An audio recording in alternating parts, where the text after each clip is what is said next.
ಬೆಂಗಳೂರಿನಲ್ಲಿ ಒಂದೇ ಕುಟುಂಬದ 4 ಸಾವಾಗಿದೆ. ಅದರಲ್ಲೂ ಆರ್ಥಿಕ ಸಮಸ್ಯೆಯಿಂದ ಬಳಲ್ತಾ ಇದ್ದಂತಹ ಕುಟುಂಬದ ದುರಂತ ಅಂತ್ಯ ಇದು. 2 ಮಕ್ಕಳನ್ನ ಕೊಂದು ದಂಪತಿ ಆತ್ಮಹತ್ಯೆಗೆ ಶರಣಾಗಿದ್ದಾರೆ.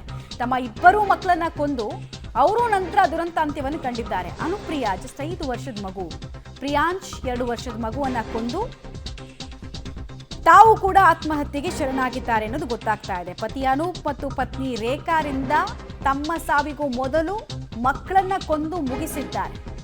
ನಂತರ ಅವರು ಕೂಡ ಆತ್ಮಹತ್ಯೆಗೆ ಶರಣಾಗಿದ್ದಾರೆ. ಅತ್ಯಂತ ದಾರುಣ ಘಟನೆ. ಒಂದೇ ಒಂದು ಗಳಿಗೆಯಲ್ಲಿ ಇಡೀ ಕುಟುಂಬದ ದುರಂತ ಅಂತ್ಯ ಆಗಿ ಹೋಗಿದೆ ಅನ್ನೋದರ ಮಾಹಿತಿ ಸದ್ಯಕ್ಕೆ ಸಿಗ್ತಾ ಇದೆ.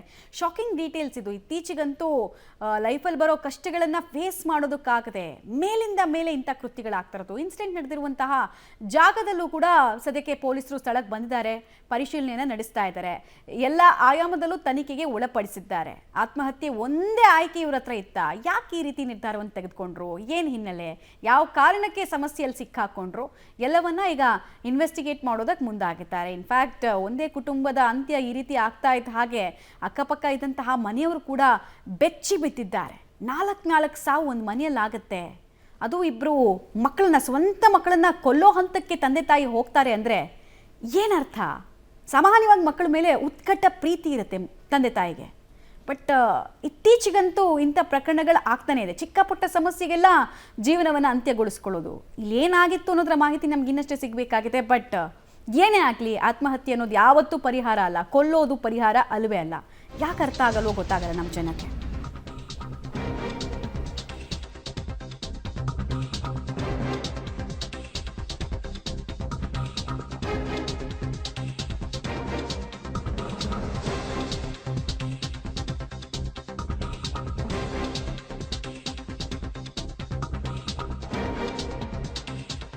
ಓಕೆ, ಡೀಟೇಲ್ಸ್ ಒಂದಷ್ಟು ಮಾಹಿತಿಗಳು ಸಿಗ್ತಾ ಇದೆ ನಮಗೆ. ಆರ್ಥಿಕ ಸಮಸ್ಯೆಯಿಂದ ಆತ್ಮಹತ್ಯೆಗೆ ಅನೂಪ್ ಮತ್ತು ರೇಖಾ ಒಳಗಾಗಿರುವಂತಹ ಶಂಕೆ ಇದೆ.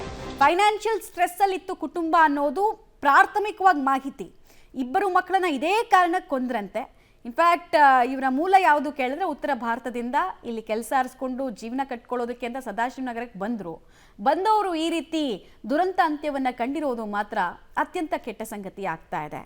ಆರ್ಥಿಕ ಸಮಸ್ಯೆ ಯಾರಿಗಿರಲ್ಲ, ಎಲ್ರಿಗೂ ಇರುತ್ತೆ ಒಂದಲ್ಲ ಒಂದು ರೀತಿಯಲ್ಲಿ. ಬೆಳಿಗ್ಗೆ ಒಂದು 8 ಗಂಟೆ ಸುಮಾರು ನಮ್ಮ ಇನ್ಸ್ಪೆಕ್ಟರ್ ಅವರಿಗೆ ಒಂದು ಮಾಹಿತಿ ಬಂದಿದೆ, ಸದಾಶಿವನಗರ ಇನ್ಸ್ಪೆಕ್ಟರ್ ಅವ್ರಿಗೆ. ಅವರು ಕೂಡಲೇ ಸ್ಥಳಕ್ಕೆ ಬಂದೆ ಇಲ್ಲಿ ನೋಡಿದಾಗ ಮನೆಯಲ್ಲಿ 4 ಜನ ಡೆತ್ ಆಗಿರ್ತಕ್ಕಂಥದ್ದು. ಅದರಲ್ಲಿ ಫ್ಯಾಮ್ಲಿ, ಒಂದೇ ಫ್ಯಾಮ್ಲಿಯವರು, ಒಂದೇ ಕುಟುಂಬದವರು. ಗಂಡ ಹೆಂಡತಿ ಎಣ್ಣೆಯನ್ನು ಹಾಕ್ಕೊಂಡಿದ್ದಾರೆ. ಮಕ್ಕಳು ಕೂಡ ಬೆಡ್ಡಲ್ಲಿ ಇದು ಸತ್ಯದ ಬಗ್ಗೆ ಒಂದು ಮಾಹಿತಿ ಬಂದು ಅದ್ರ ಪ್ರಕಾರ ಬಂದಿದ್ದೇವೆ. ಈಗ ಪ್ರಾಥಮಿಕವಾಗಿ ನಾವೆಲ್ಲ ವಿಚಾರ ಮಾಡ್ತಾ ಇದ್ದೆವು. ಸದ್ಯಕ್ಕೆ ಗೊತ್ತಿರೋ ಪ್ರಕಾರ ಇವರು ಮೂಲತಃ ಉತ್ತರ ಪ್ರದೇಶದವರು. ಸುಮಾರು ನಮ್ಮ ಇನ್ಸ್ಪೆಕ್ಟರ್ ಅವರಿಗೆ ಒಂದು ಮಾಹಿತಿ ಬಂದಿದೆ, ಸದಾಶಿವನಗರ ಇನ್ಸ್ಪೆಕ್ಟರ್ ಅವ್ರಿಗೆ.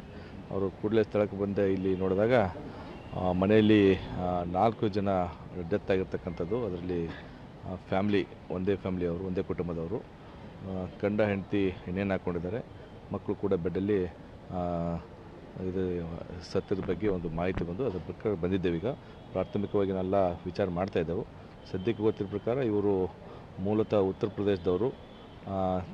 ಗಂಡನ ಹೆಸರು ಬಂದು ಅನೂಪ್ ಕುಮಾರ್ ಅಂತೇಳಿ, ಹೆಂಡತಿ ಬಂದು ರಾಖಿ ಅಂತ ಬಿಟ್ಟೇಳಿ. ಇಷ್ಟು ಸಹಿತ ಮಾಹಿತಿ ನಮಗೆ ಸದ್ಯಕ್ಕೆ ಲಭ್ಯವಾಗ್ತಿದೆ. ಹೆಚ್ಚಿನ ಮಾಹಿತಿ ನಾವು ತಿಳಿಸ್ತೀವಿ. ಇವತ್ತು ಬೆಳಗ್ಗೆ ಒಂದು 8 ಗಂಟೆ ಸುಮಾರು ನಮ್ಮ ಇನ್ಸ್ಪೆಕ್ಟರ್ ಅವರಿಗೆ ಒಂದು ಮಾಹಿತಿ ಬಂದಿದೆ.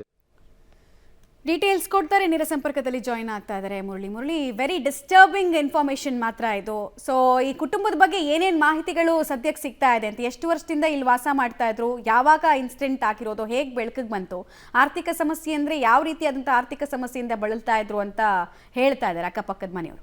ಮಮತಾ, ಖಂಡಿತವಾಗಿಯೂ. ಯಾಕೆಂದರೆ ಇದೊಂದು ಕುಟುಂಬ, ಇಡೀ ಕುಟುಂಬ ಇವತ್ತು ಆತ್ಮಹತ್ಯೆಗೆ ಒಳಗಾಗಿರೋಂಥದ್ದು. ಅದರಲ್ಲೂ ಕೂಡ ತಮ್ಮ 2 ಮಕ್ಕಳು, 5 ವರ್ಷದ ಮಗು ಮತ್ತು 2 ವರ್ಷದ ಮಗು, ಎರಡನ್ನೂ ಕೂಡ ಹತ್ಯೆಯನ್ನು ಮಾಡಿ ಗಂಡ ಹೆಂಡತಿ ಇಬ್ಬರು ಕೂಡ ನೇಣನ್ನು ಬಿಗಿದುಕೊಂಡು ಆತ್ಮಹತ್ಯೆಯನ್ನು ಮಾಡ್ಕೊಂಡಿದ್ದಾರೆ. ಅದು ಕೂಡ ಅವರ ಆರ್ಥಿಕ ಸಮಸ್ಯೆ ಏನಿತ್ತು, ಆರ್ಥಿಕ ಸಮಸ್ಯೆಯಿಂದ ಈ ಘಟನೆ ನಡೆದಿದೆ ಅನ್ನೋದ್ರ ಬಗ್ಗೆ ಮಾಹಿತಿಗಳು ಸಿಗ್ತಾ ಇರೋಂಥದ್ದು. ಅನೂಪ್ ಆನ್ಲೈನ್ ಶಾಪಿಂಗ್ನ ಬಿಸ್ನೆಸ್ಸನ್ನು ಮಾಡ್ತಾ ಇದ್ರು. ಅಂದರೆ ಸದಾಶಿವನಗರದ ಅಲ್ಲೇ ಇರುವಂಥದ್ದು, ಒಳ್ಳೆಯ ಪೊಸಿಷನಲ್ಲಿ ಇದ್ದಂಥವ್ರು. ತುಂಬ ಚೆನ್ನಾಗಿ ಅವರ ಹಣಕಾಸಿನ ವ್ಯವಹಾರಗಳು ಇತ್ತು. ಆದರೆ ಹೋದ ದಿನ ಕಳೆದಂತೆ ಅವರ ಆರ್ಥಿಕ ಪರಿಸ್ಥಿತಿ ಕೂಡ ಕೂಡ ತುಂಬ ಬಿಗಡಾಯಿಸ್ತಾ ಹೋಯಿತು. ಆ ಸಂದರ್ಭದಲ್ಲಿ ಕೊನೆಯ ಹಂತದಲ್ಲಿ ಅಂದರೆ ಸಾಲ ಅತಿ ಹೆಚ್ಚಾಗಿತ್ತು ಅನ್ನೋದ್ರ ಬಗ್ಗೆ ಮಾಹಿತಿಗಳು ಸಿಗ್ತಾ ಇದ್ದಾವೆ. ಆ ಹಿನ್ನೆಲೆಯಲ್ಲಿ ಈ ರೀತಿ ಆತ್ಮಹತ್ಯೆ ಸಂಭವಿಸಿರ್ಬೋದು ಅನ್ನೋದ್ರ ಬಗ್ಗೆ ಈಗ ಮಾಹಿತಿಗಳು ಸಿಗ್ತಾ ಇದ್ದಾವೆ. ಯಾಕೆಂದರೆ ಈಗಷ್ಟೇ ಸ್ಥಳಕ್ಕೆ ಪೊಲೀಸರು ಬಂದಿದ್ದಾರೆ, ಜೊತೆಗೆ ಸುಕೋ ಟೀಮ್ ಅವರು ಕೂಡ FSL ಟೀಮ್ ಅವರು ಕೂಡ ಬಂದಿರುವಂಥದ್ದು, ಜೊತೆಗೆ ಡೆತ್ ನೋಟ್ ಏನಾದ್ರು ಬರೆದಿಟ್ಟಿದ್ದಾರಾ ಏನು ಅನ್ನೋದ್ರ ಬಗ್ಗೆ ಕೂಡ ತಿಳ್ಕೊಳ್ಳೋ ಒಂದು ಪ್ರಯತ್ನಗಳನ್ನು ಮಾಡ್ತಾ ಇರುವಂಥದ್ದು. ಯಾಕೆಂದರೆ ಕೇವಲ ಆರ್ಥಿಕ ಕಾರಣದಿಂದ ಈ ರೀತಿಯಲ್ಲಿ ಜರ್ಜರಿತರಾಗಿದ್ರು ಇಡೀ ಕುಟುಂಬ ಅನ್ನೋದ್ರ ಬಗ್ಗೆ ಕೂಡ ಒಂದಷ್ಟು ಮಾಹಿತಿಗಳು ಸಿಗ್ತಾ ಇದ್ದಾವೆ. ಡೆತ್ ನೋಟ್ ಏನಾದರೂ ಬರ್ದಿದ್ದಾರಾ ಅನ್ನೋದ್ರ ಬಗ್ಗೆ ಮಾಹಿತಿಗಳನ್ನು ತಿಳ್ಕೊಂಡು ಡೆತ್ ನೋಟನ್ನು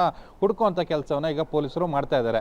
ಜೊತೆಗೆ ಅವರ ಸಂಬಂಧಿಕರು ಯಾರಿದ್ರು, ಇವರು ಮೂಲತಃ ಉತ್ತರ ಪ್ರದೇಶ ಮೂಲದವರು. ಆ ಹಿನ್ನೆಲೆಯಲ್ಲಿ ಇಲ್ಲಿ ಹತ್ತಿರದಲ್ಲಿ ಯಾರ್ಯಾರು ಸಂಬಂಧಿಕರಿದ್ರು ಅವರನ್ನು ಕರೆಸಿ ಮಾತಾಡುವಂಥದ್ದು, ಅವರ ಸ್ನೇಹಿತರು ಯಾರಿದ್ರು ಅವರನ್ನು ವಿಚಾರಣೆಗೊಳಪಡಿಸುತ್ತು, ಈ ರೀತಿಯ ಕೆಲಸಗಳನ್ನು ಮಾಡ್ತಾ ಇದ್ದಾರೆ. ಆತ್ಮಹತ್ಯೆಗೆ ನಿಖರವಾದ ಕಾರಣಗಳೇನಿತ್ತು ಆ ಕಾರಣಗಳನ್ನು ತಿಳ್ಕೊಳ್ಳೋ ಪ್ರಯತ್ನಗಳನ್ನು ಪೊಲೀಸರು ತಮ್ಮ ತನಿಖೆಯ ಮೂಲಕ ಮಾಡ್ತಾ ಇರುವಂಥದ್ದು. ಮಮತಾ, ಧನ್ಯವಾದ ಮುರಳಿ ತಮ್ಮೆಲ್ಲ ಮಾಹಿತಿಗಾಗಿ. ಆತ್ಮಹತ್ಯೆಗೆ ಇಲ್ಲಿ ತನಕ ಸ್ಪಷ್ಟ ಕಾರಣ ಸಿಕ್ಕಿಲ್ಲ. ಕಾರಣ ಯಾವುದೇ ಡೆತ್ ನೋಟು ಕ್ರೈಮ್ ಸೀನ್ನಲ್ಲಿ ಇಲ್ಲ ಅನ್ನೋದು ಗೊತ್ತಾಗ್ತಾ ಇದೆ. ಆದರೆ ಅಕ್ಕಪಕ್ಕದ ಮನೆಯವರಿಂದ ಒಂದಷ್ಟು ಮಾಹಿತಿಯನ್ನು ಪೊಲೀಸರು ಕಲೆ ಹಾಕಿದಾಗ ಫೈನಾನ್ಷಿಯಲ್ ಡಿಸ್ಟ್ರೆಸ್ಸಲ್ಲಿ ಫ್ಯಾಮಿಲಿ ಇತ್ತು ಅನ್ನೋದನ್ನು ಹೇಳಲಾಗ್ತಾ ಇದೆ. ಏನೇ ಆಗಲಿ ಆತ್ಮಹತ್ಯೆ ಯಾವತ್ತೂ ಪರಿಹಾರ ಆಗಲ್ಲ, ಪಲಾಯನವಾದ ಅಂತ ಅದನ್ನು ಹೇಳ್ತಾರೆ. ಬಟ್ ಯಾಕೆ ಈಗಿನವರಿಗೆ ಅರ್ಥ ಆಗ್ತಾ ಇಲ್ಲ ಅನ್ನೋದು ನಿಜಕ್ಕೂ ಪ್ರಶ್ನಾರ್ಥಕ ಚಿಹ್ನೆಯಾಗಿ ಉಳಿತಾ ಇದೆ. ಎಲ್ಲದಕ್ಕೂ ಆತ್ಮಹತ್ಯೆ, ಚಿಕ್ಕ ಪುಟ್ಟ ಸಮಸ್ಯೆ 10,000 ಸಾಲ ಮಾಡ್ತಾರೆ, ತೀರ್ಸೋಕ್ಕಾಗಲ್ಲ ಅಂದರೆ ಆತ್ಮಹತ್ಯೆ ಅಂತಾರೆ, ಮಕ್ಕಳನ್ನು ಕೊಂದು ಹಾಕ್ತಾರೆ. ಮಕ್ಕಳ ಮೇಲೆ ಎಷ್ಟು ಪ್ರೀತಿಯಿಂದ ಎಷ್ಟು ವಿಶ್ವಾಸದಿಂದ ಸಾಕಿರ್ತಾರೆ, ಬಟ್ ಯಾಕೆ ಹೀಗೆ ಅನ್ನೋದು ಅರ್ಥ ಆಗಲ್ಲ. ಇವತ್ತು ಬೆಳಗ್ಗೆ ಒಂದು 8 ಗಂಟೆ ಸುಮಾರು ನಮ್ಮ ಇನ್ಸ್ಪೆಕ್ಟರ್ ಅವ್ರಿಗೆ ಒಂದು ಮಾಹಿತಿ ಬಂದಿದೆ, ಸದಾಶಿವನಗರ ಇನ್ಸ್ಪೆಕ್ಟರ್ ಅವ್ರಿಗೆ.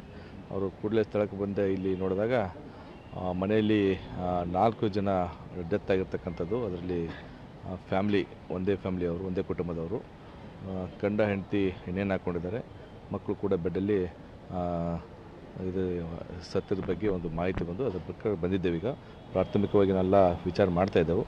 ಸದ್ಯಕ್ಕೆ ಗೊತ್ತಿರೋ ಪ್ರಕಾರ ಇವರು ಮೂಲತಃ ಉತ್ತರ ಪ್ರದೇಶದವರು. ಗಂಡನ ಹೆಸರು ಬಂದು ಅನೂಪ್ ಕುಮಾರ್ ಅಂತೇಳಿ, ಹೆಂಡತಿ ಬಂದು ರಾಖಿ ಅಂತ ಬಿಟ್ಟೇಳಿ. ಇಷ್ಟು ಸಹಿತ ಮಾಹಿತಿ ನಮಗೆ ಸದ್ಯಕ್ಕೆ ಲಭ್ಯ ಆಗ್ತಿದೆ. ಹೆಚ್ಚಿನ ಮಾಹಿತಿ ನಾವು ತಿಳಿಸ್ತೀವಿ.